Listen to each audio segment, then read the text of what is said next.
is holding out here for a non-Bayesian version that still depends, however, on that probability. And he's going to hold out for saying you either use a frequency method or you appeal to something like thermodynamics.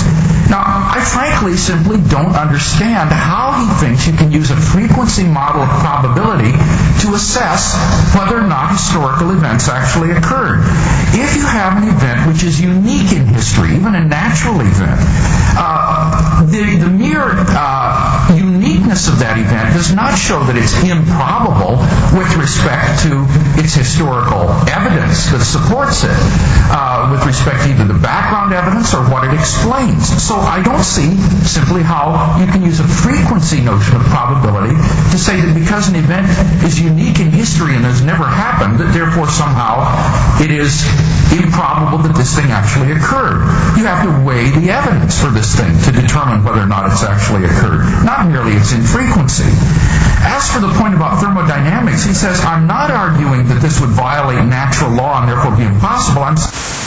He didn't deny its explanatory scope or its explanatory power. He's argued about the plausibility of it.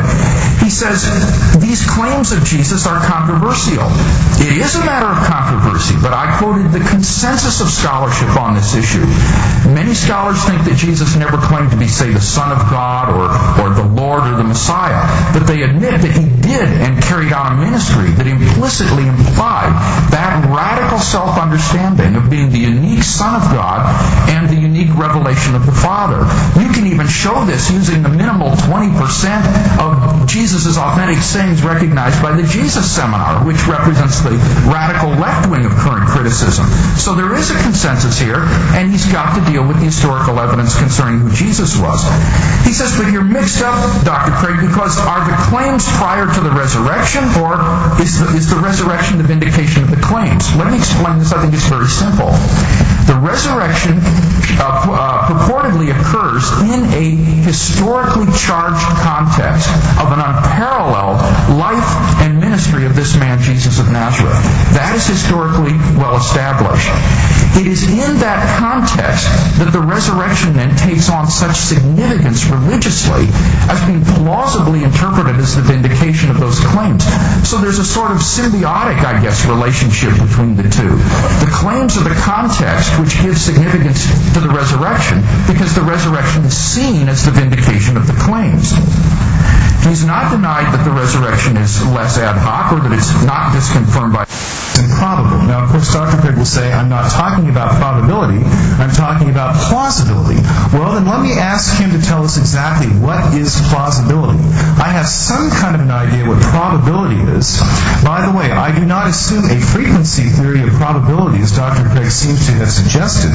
Frequencies are evidences for probabilities, although I do not hold to a frequency theory of probability. Perhaps Dr. Craig is unfamiliar with that distinction. I would like to know exactly what plausibility comes to and how exactly plausibilities are assessed. Dr. Craig has not told us this. He tells us that the twin theory has low plausibility, but he does not explain then what his basis of determining plausibility is.